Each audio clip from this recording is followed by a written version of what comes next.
प्रभु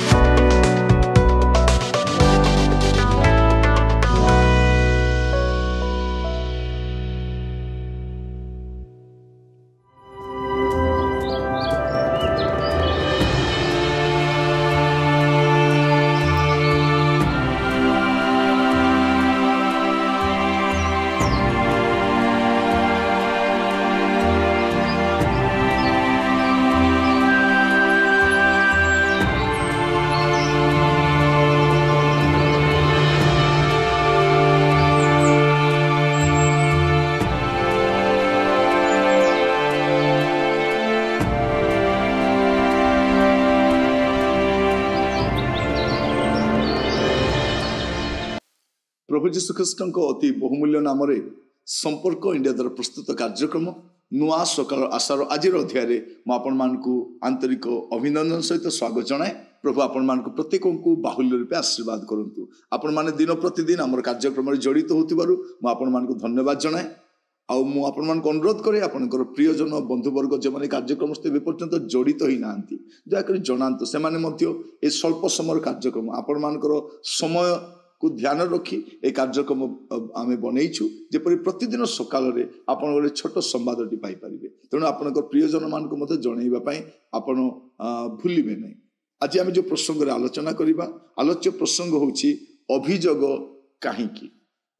अभियोग काहींकी आम बेले बेले प्रभु कतरे गुड़े अभियोग करूँ। प्रभु मुझे प्रार्थना कली आप कहीं उत्तर देले नहीं, मोर रोग कहीं सुस्थ कले नहीं, मोर चाकरी कहीं है नहीं, प्रभु मोर से कम कहीं है नहीं, प्रभु मु तो प्रार्थना कली, मु तो उपवास प्रार्थना कली, प्रभु मुझे वेदना युक्त ही प्रार्थना कली, प्रभु मुझे जन को मोर प्रार्थना नवेदन आपण कति को पठेली प्रभु किंतु आपण शुणिले नहीं। आम गुड़े अभियोग आम कर अभियोग कहीं आमे प्रभु को अभियोग करने परिवर्ते जदि आमे निजको जदि अनै था निजको देखी था आमे तार उत्तर न आसबार कारण पाई था ना नहीं पाई था। आमे गुड़े अभियोग करूँ प्रभु को, प्रभु मोर प्रमोशन कहीं टाइमली है, प्रभु मोर छुआ कहीं सुस्थ है नहीं, प्रभु मोर चाकरी कहीं है नहीं, प्रभु मोर से लोनटा कहीं है नहीं, प्रभु मोर से असुविधा कहीं रहा, प्रभु मोर सेटा कहीं है नहीं, प्रभु मोर यहाँ आम गुड़े अभियोग करूँ कहीं आम प्रार्थना करूँ प्रभु पाखे। से सर्वसामर्थ्य परमेश्वर से सबू करी पारंती तांको कतिरे किछि असंभव ना असाध्य ना तथापि आम उत्तर आसुना।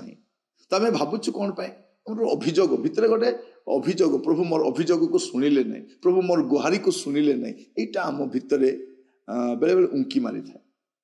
आज आम टे देखा गीत संहिता तार 66 गीत तार 18 लेखा जाउछि जेबे मु मन मध्यरे अधर्म को आदर कर प्रभु मो कथा शुणिबे नहीं। काम सैला मोर अभियोग ना ये लिखा जाउछि जदि मु मन मध्य अधर्म को आदर करी प्रभु मो कथा शुणिबे नहीं। अभियोग आउ कौन?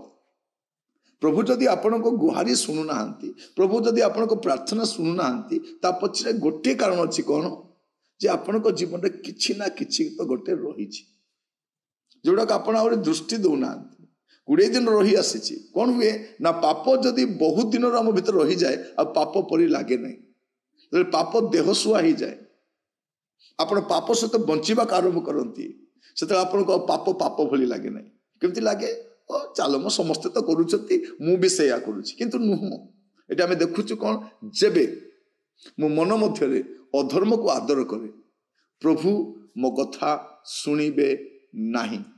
शुणिबे नहीं माने कौन? शुणिबे नहीं, शुणिबे बोली नहीं, शुणिबे नहीं। तेणु आपण अभियोग करी किछि लाभ नहीं। आपण कौन करबा दरकार निजको समीक्षा करी देखिबा दरकार जे काहे कि मो प्रार्थनार उत्तर आसु नहीं।